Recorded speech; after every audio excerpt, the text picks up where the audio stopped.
Bem, como estamos aí no meio da realização da COP26, aquele painel político que a ONU tem organizado, eu acho interessante fazer alguns paralelos aí com relação à situação do resto do mundo e aqui no Brasil. Então, aqui para você que está chegando no Modernidade Ciência, peço que se inscreva no canal, se gostar coloque aí o joinha e vamos aqui em frente nesse vídeo. Uma das coisas que nunca aparece nesse tipo de discussão, mesmo daqueles políticos assanhados que vão lá para Glasgow, né, para ficar tirando foto, aí aparece o Príncipe Charles, faz aquele mise-en-scène, levam uma nativa para fazer aquela coisa, né, que ele dá aquele ar, né. Isso já aconteceu, eu lembro que as pessoas mais velhas vão se lembrar do roqueiro, né, andando com um nativo pelo mundo, tentando transformar tudo aquilo numa nação para se separar do Brasil. Esse era o plano, naquela época, no começo dos anos 90, era de fato o plano, baseado também numa resolução da ONU, que se isso passasse na Assembleia Geral, se poderia criar um núcleo ali na Amazônia, uma nova nação. Esse era o plano internacional. E aí eu vejo muita gente dando palpite com relação à Amazônia Legal, sem entender o que é a Amazônia Legal. Eu vou comentar aqui com vocês um fato interessante. Antes de mais nada, vejam que, pela circunstância pós-pandemia que está se encontrando o mundo, a questão da energia, o preço está extremamente elevado. Vários países que dependem de matriz de hidrocarbonetos, na sua maioria, não estão dispostos a simplesmente fazer uma transição louca para simplesmente se jogar para um custo maior ainda de energia, porque qualquer uma dessas outras energias alternativas ela custa mais caro, né? Muitas delas nunca serão baratas. A questão não é de tecnologia, a questão é uma questão de física, a questão de que a água cai já num potencial e você simplesmente precisa colocar uma contenção ali para aproveitar aquela queda d'água girando uma turbina. Para você fazer do zero uma pá para coletar vento, quando é que tem vento, se o vento está adequado ou não, para você sair do zero fazendo placas fotovoltaicas, o custo sempre será maior do que simplesmente você aproveitar algum elemento natural, seja de fonte hídrica ou seja de outras fontes de energia, como o gás natural, por exemplo. O gás está lá, você não teve que construir o gás, você só precisa viabilizar a extração do gás. Por isso que é interessante que nessa COP26, diferente de outros eventos da ONU, a Greta Thunberg não está tendo aquela representatividade que eles quiseram em outros momentos, né? A menina chegou a ir até a Assembleia em Nova York para fazer discurso e tal. Nesse momento não, ela só está fazendo manifestações de rua. Por quê?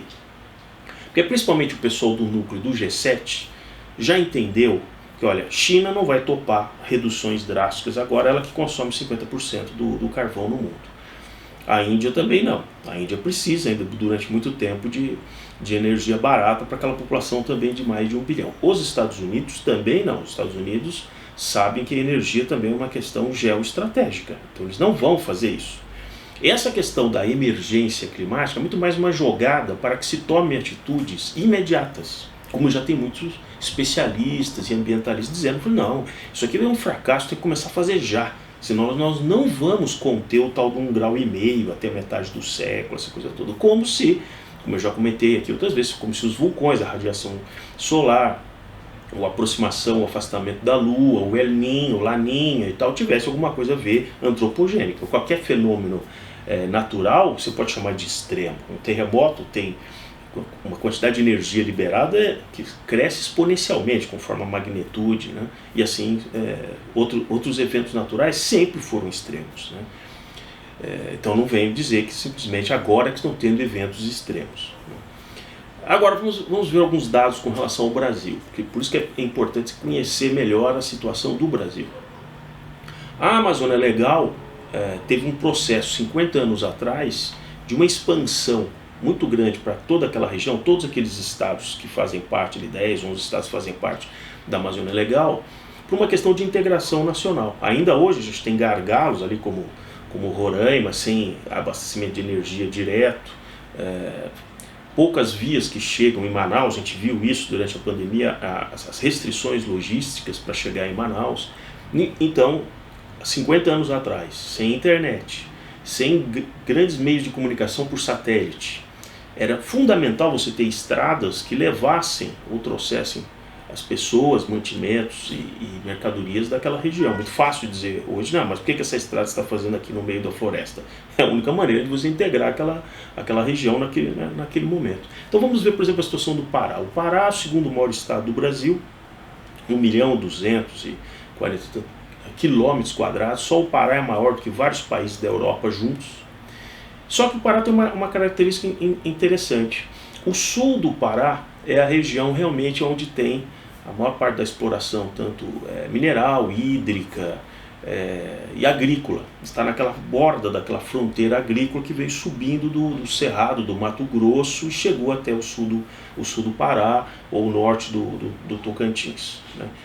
Infelizmente, a melhor solução para o Pará, pelo tamanho do Pará, teria sido, de fato, ele ser dividido em 3 estados, né? Porque cada região tem uma característica. A região litorânea tem as suas competências e tem a maior parte das pessoas, são em torno de 8.700.000 pessoas que moram no Pará, a maior parte está ali naquela região do norte do Pará. Ainda assim dá uma taxa de populacional pequena, são 6 pessoas por quilômetro quadrado. Aí nós vamos pegar Altamira, por exemplo. Altamira tem uma característica, e tem jornalista que simplesmente escreve para jornal europeu, esses jornais progressistas que não entendem absolutamente nada da realidade do Brasil. O jornalista não comenta nada sobre a pobreza dessa região, não comenta que a maior parte dessas pessoas estão lá com uma cultura de subsistência, não tem o título de terra registrado.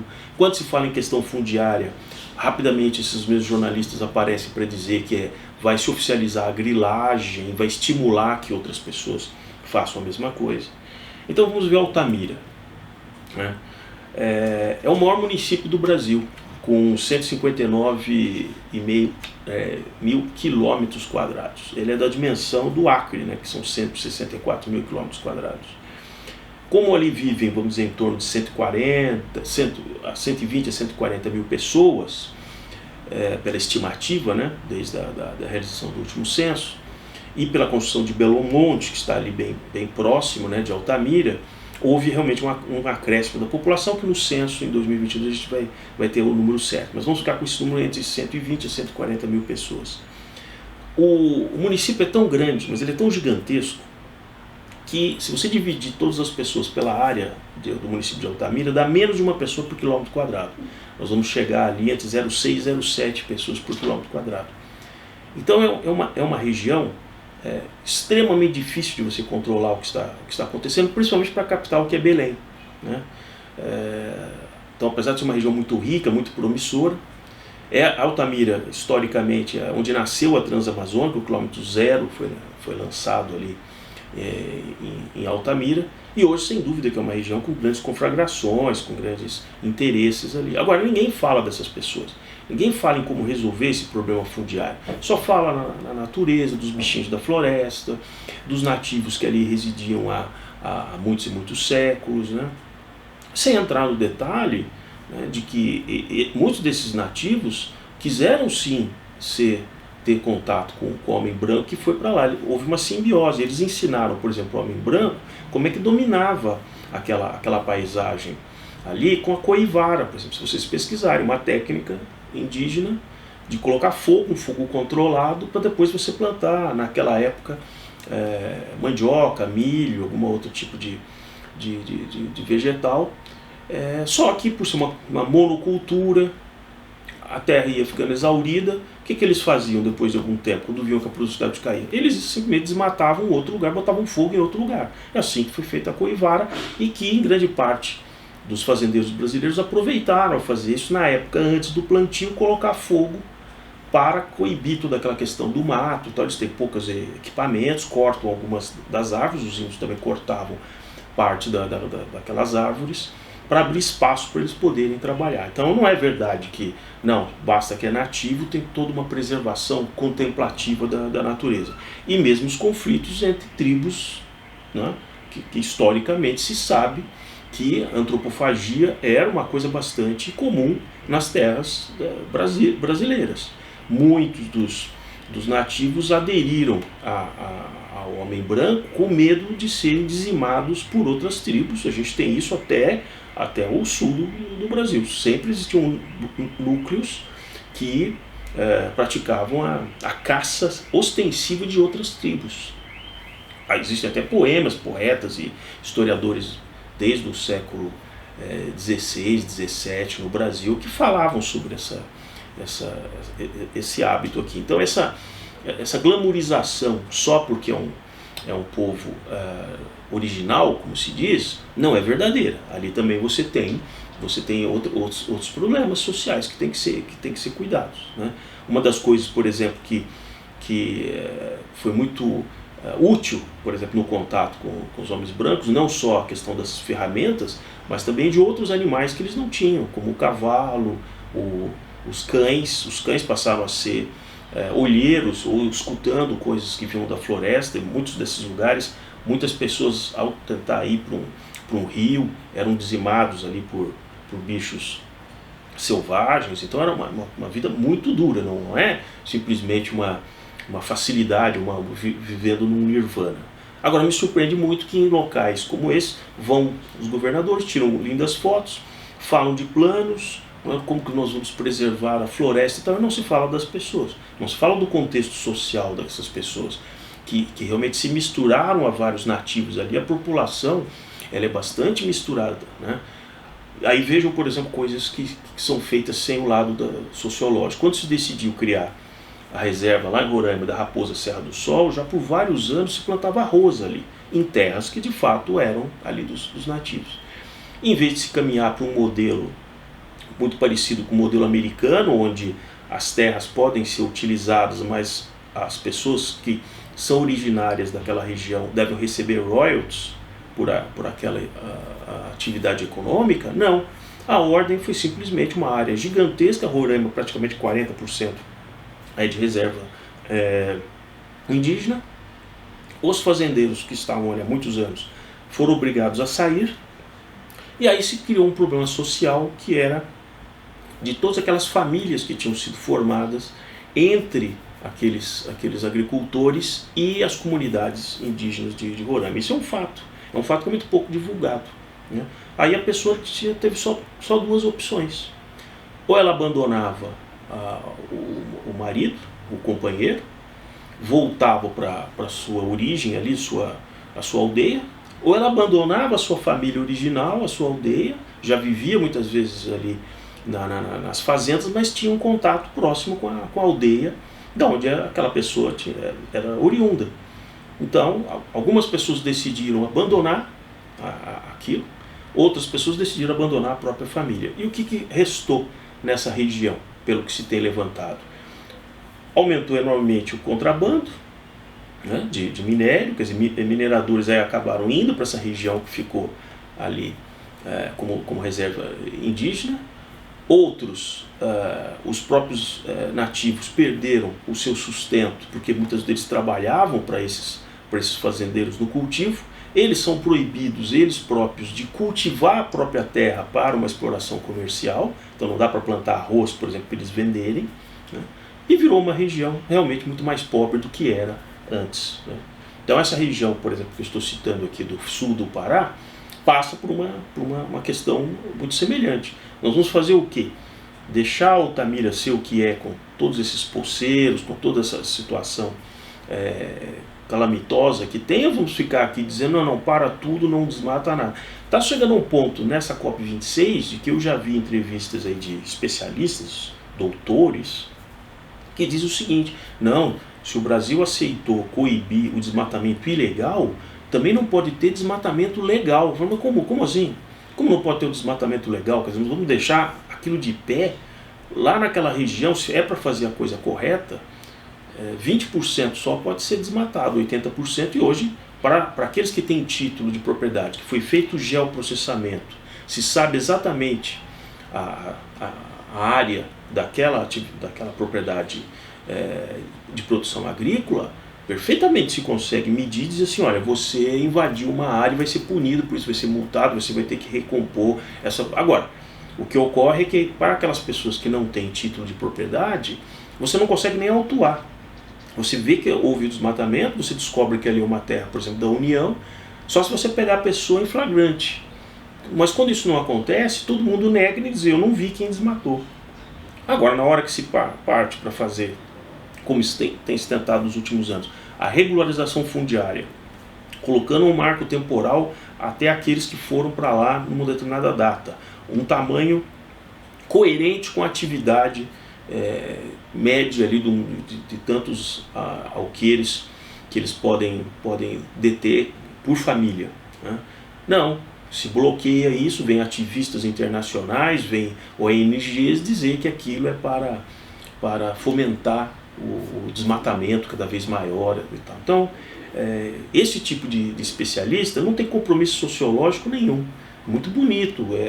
Muitos, por exemplo, que estudam essas regiões, querem que essas regiões fiquem nessa penúria infinitamente, porque eles recebem, como agora tem o governo de São Paulo diz que vai mandar dinheiro para ficar estudando como é que se preserva e tal. Tem muito pesquisador que vai adorar, que vai ficar vários anos fazendo aqueles trabalhos, aquelas teses maravilhosas, dizendo, né, como, o que, não sei o que, e sem analisar realmente que as pessoas, mesmo os nativos que querem ali, querem banda larga, acesso à internet, quer sim ter um acesso em qualquer época do ano, pavimentado, por exemplo, para chegar próximo ali da sua aldeia, e não simplesmente ficar sendo uma espécie ali de reserva, né, congelada no tempo, não porque aquelas pessoas, né, a mãe terra. Isso é um panteísmo que está se criando nisso, seja por ambientalistas, seja por esses especialistas. No fundo é um neopanteísmo, né, de deixar o mundo de uma maneira intacta e nós ficarmos seres contemplativos. Se a humanidade tivesse feito dessa maneira durante milênios, nós nem estaríamos aqui, porque sempre em algum momento da história os tais eventos extremos conspiraram contra a própria humanidade. Grandes enchentes, grandes catástrofes, seja por terremotos, grandes erupções, grandes mudanças realmente climáticas, como era do gelo, era de calor, seca, mudanças magnéticas do planeta. Então, se a humanidade não dominasse tudo que ela pudesse do ponto de vista de sobrevivência, de tudo que tivesse mineral, vegetal e animal, ela estaria simplesmente liquidada. Então essa é a mensagem que eu deixo aqui para vocês. Cuidado quando vocês estiverem ouvindo a palavra do especialista que vive disso, dessa pesquisa, a palavra do jornalista que está muitas vezes, como essa, por exemplo, a cidadã que eu ouvi, está lá em Altamira só fazendo matérias para jornais lá da Espanha. Para quê? Para continuar dizendo, olha, aqui os coitadinhos, todo dia eu vejo uma destruição e tal, e não quantifica a questão social. O que essas pessoas estão fazendo lá? Como essas pessoas foram parar ali? E o que será delas? Simplesmente vamos retirar essas pessoas. Eu estou citando Altamira e estou citando ali o sul do Pará. Mas se nós considerarmos toda essa fronteira agrícola, essa borda ali, norte de Mato Grosso, norte de Tocantins, uma parte do Maranhão, sul do Pará, sul ali de Rondônia, Acre, só nessa borda, que eu chamo, que não é o núcleo da floresta amazônica em torno, por exemplo, de Manaus, e é bem provável que tenha mais de 2 milhões de pessoas numa situação semelhante do que essa que nós encontramos ali em Altamira. Então é muito simples, né, dizer que não, o problema é as florestas, levar nativos para fazer discursos bonitinhos lá na COP, né, e a questão realmente social dessas pessoas, simplesmente a gente finge que eles simplesmente não existem.